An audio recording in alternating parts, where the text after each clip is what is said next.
Hi, my name is Chris Hukins. I'm a professor at George Washington University Law School in Washington, D.C., and welcome to this session in Anti-Corruption Measures in Procurement, Public and Private Perspectives. This is a course sponsored by the International Anti-Corruption Academy.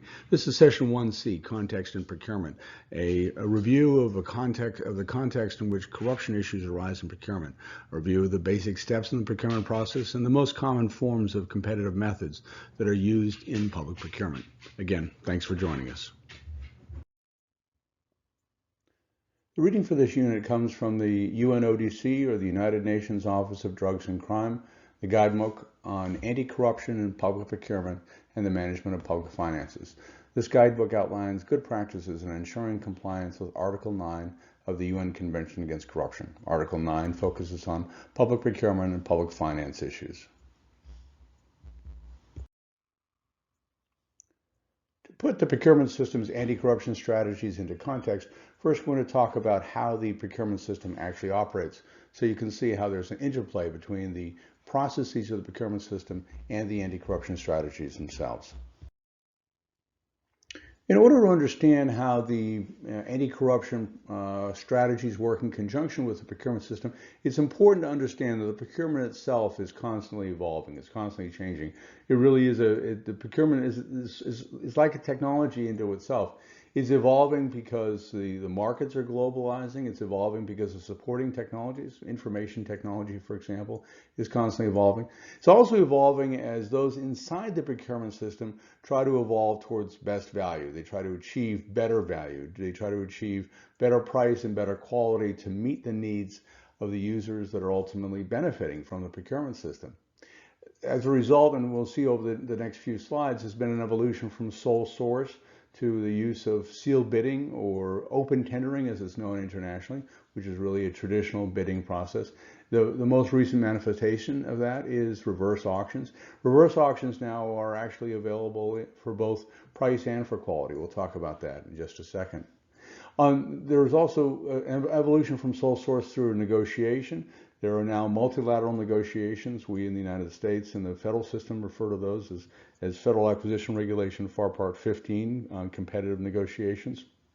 Elsewhere around the world, they're referred to as competitive dialogues.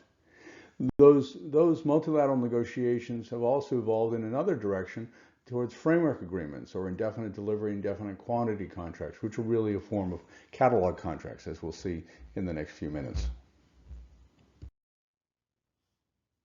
If you go back to the earliest days of procurement, the procurement was really sole source. It was a single source, such as here a picture from the American Civil War, a single source, in this case a private contractor that is making food and drink available to soldiers. It's a sutler, or sometimes referred to as a victualler.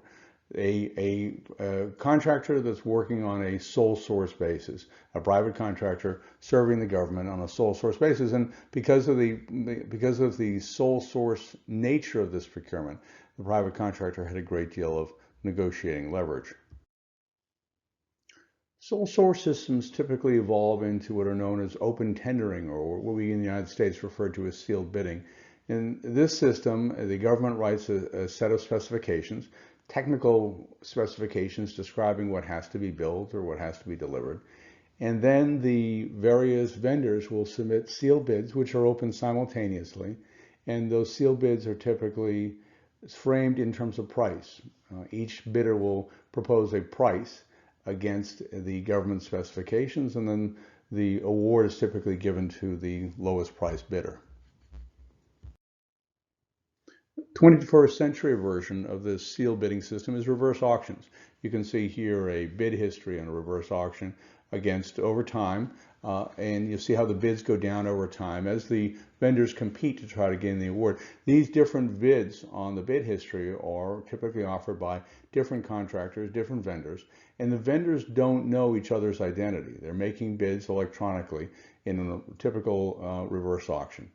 It's possible, it's not shown here, but it's also possible to include both price and quality terms. The European Union, for example, will evaluate quality first, will give each bidder a score based on quality. So, for example, Mercedes versus a Ford, Mercedes will get more points. And then during the course of the reverse auction, an algorithm will take into account the higher quality and adjust the bids accordingly so that Mercedes doesn't have to bid lower because it has more quality points than the Ford. That is a relatively sophisticated form of reverse auctions. It's less common internationally.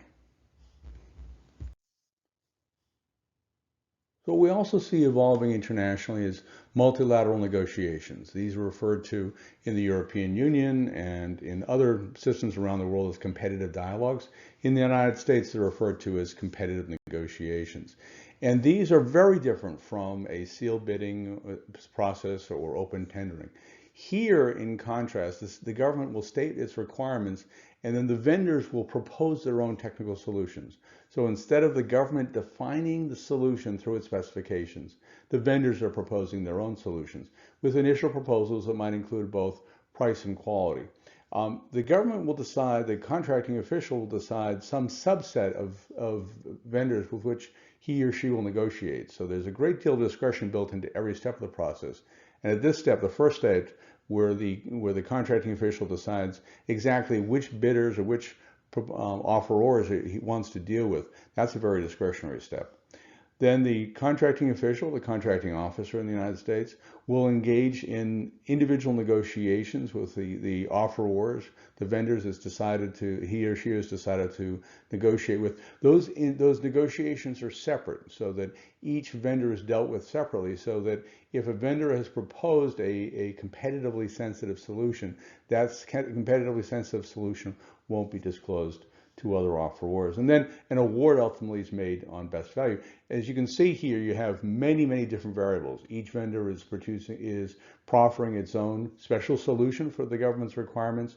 There are price elements, there are quality elements. It's a very subjective award, so you can see there's a much higher risk of corruption in the use of competitive dialogue or competitive negotiations. An offshoot of competitive negotiations or competitive dialogue, something that's related to it, is the award of framework agreements. These are referred to as framework agreements in the European Union. They're referred to in the United States as indefinite delivery, indefinite quantity contracts, or sometimes they're scheduled contracts as well. What these are in essence is catalog contracts. The way it was done historically in the United States is that a vendor would come in with its catalog, and the vendor would say, okay, here's my catalog of items that I'm offering in the commercial marketplace. I'll give you, government, I'll give you a 10% or a 15% or an 18% discount against my commercial catalog. This is an extremely popular form of contracting, both in the United States and the European Union. It's evolved in parallel in the two systems. Now, the interesting thing is if you have a framework type agreement, really it takes the place of supplier lists. Historically, supplier lists were used to identify favored or acceptable suppliers. Instead, now we have these framework agreements. So each vendor that has succeeded in persuading the government to accept its catalog of goods and services is in essence a favored or an approved supplier. These framework agreements can take many different forms. So for example, the United States is now experimenting with having catalogs or framework agreements, IDIQs, for services where there is no price in the initial catalog. All there is a listing of the services that are available with no prices. The prices are negotiated in a second stage. You have the catalog in place, they have the framework agreement in place, the IDIQ contract is in place. And then a given agency will have a specific requirement, and that agency will use the catalog as a point of departure for further negotiations with a contractor or with contractors to try to get a better price or better quality. So it's possible that the initial catalog has no prices in it whatsoever, and the price negotiations would occur in a second stage, or what's referred to in the United Kingdom, for example, as a mini competition among the contract holders. There is also possible that you can have a plethora or a variety of different catalogs being combined into one. That's essentially what something like Amazon is. Amazon.com is a collection of catalogs in the commercial sphere. The same thing can occur in an electronic catalog online. You could have a government electronic catalog collecting a number of different framework agreements in one place from different vendors. And ultimately, it's also possible that the government would simply adopt the commercial solution. So, for example, the U.S. government for micro purchases up to $10,000 will allow users that have government credit cards to purchase directly from Amazon and from other online providers.